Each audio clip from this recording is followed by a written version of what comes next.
So learning how people think and people act is a huge benefit to how things are, to your success, right? If you don't know people, you're not going to know the ones who are making the decision for you. Welcome to the Never Been Promoted podcast and YouTube channel. I'm on a mission to help you cut the time to all the things that are holding you back so you can unleash your entrepreneur. Today, I'm joined by Matt Markel. He's the CEO of a big, giant company. Thank you for coming, by the way. Why don't you introduce yourself? Hi, Thomas. It's a pleasure to be here. I'm Matt Markel. I lead a company called Spartan Radar. Things throughout my career, so I'm kind of I'm sometimes people call me like, he's that radar guy. But yeah, so where I am now is I'm leading a company, so I get to see not only the technology, but also all the other aspects of the business, the sales, the leadership, and so forth. So yeah, it's a lot of fun. We're having a great time. We're selling products and we're taking it to the next level. So I've kind of had an interesting career throughout the span of things. Started out working in defense on the government side, helping out the government. I did some time with the Air Force Research Lab, working on some really cool things that I'm not going to say a bit about because I want to stay, free from incarceration. Have to kill somebody. We're not sure who. I would have to kill somebody, and there's so much paperwork that's involved with that. Oh, it's not even worth it. Murder has a lot of paperwork, I hear. Anyway, and then I pivoted into working on the defense side from the industry perspective, working for a company called Raytheon, and led a lot of their advanced electronic warfare and advanced radar efforts. And actually, I thought I'd do that forever. I thought that would really be the way I ended up my career, was doing defense sort of things. But I had, and we should double click on this a little bit later, I had an opportunity to make a pivot and leave defense after I've been working in it for decades at that point, pushing 30 years, and then joined the Google self-driving car company and ended up taking over their radar team, building some fantastic radars, getting all the cars that are driving around today. That's my radar that's on that. And it's just super, super exciting to do that. And then since then, I've built radar divisions for other autonomy companies. And then I got an opportunity to join this one, started as an advisor, then became the president. And then the board asked me to be the CEO back in July of last year. So as you built this company, you're taking off of it from an entrepreneur standpoint, in teaching others. Talk about like maybe the idea, because you're working on big ideas, and a lot of entrepreneurs, even myself, we have a marketing company. It's niche. It does what it does with LinkedIn, right? For years, you're solving huge problems. And maybe delineate between the entrepreneur listening of, well, this is applicable to me. I'm just trying to do a small services or coaching business or something else. How does somebody learn from you who's solving massive problems? And you're in a big game. How do you apply that across entrepreneurship? So I guess, well, first of all, I'm not the founder of the company. I was brought on by the founder and the board to basically take the company to the next level. Mm-hmm. So, kind of when I started, there was a little bit of duress and distraction at the company, but they had cool technologies, but they needed somebody who has the experience in leadership, experience in the technology, and can really basically turn this from being an R&D focus to really a R&D focus, not selling anything, to a product focus where we're going to sell and sell a lot and make a lot of money. The value statement to that would be, if you're focused and you're good at the R&D, and that's how you've gotten your ID and you've gotten the funding, the lesson is you're going to need to productize it or find somebody who can.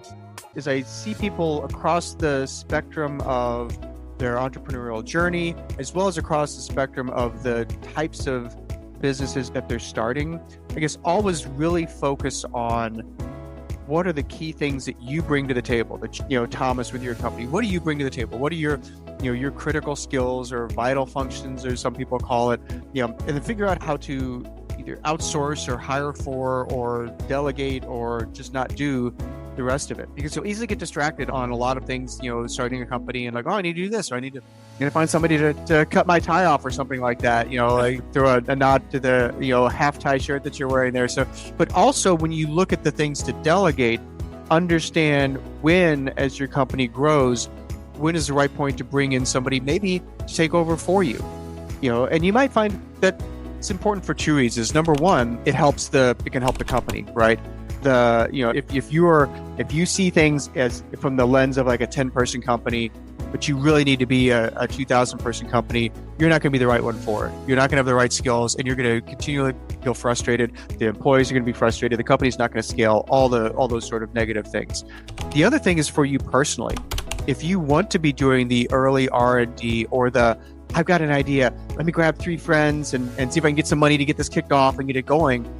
Then that's your happy place.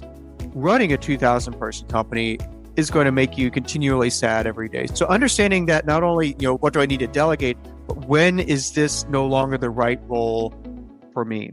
And if you look back from just your own journey, just in corporate world, and you've interacted with founders, what's maybe the one piece of advice you'd give to that earlier stage founder that, where you've taken over beyond just know yourself? What's something else you've seen like as maybe a common mistake or a common success factor that you would want to share to them?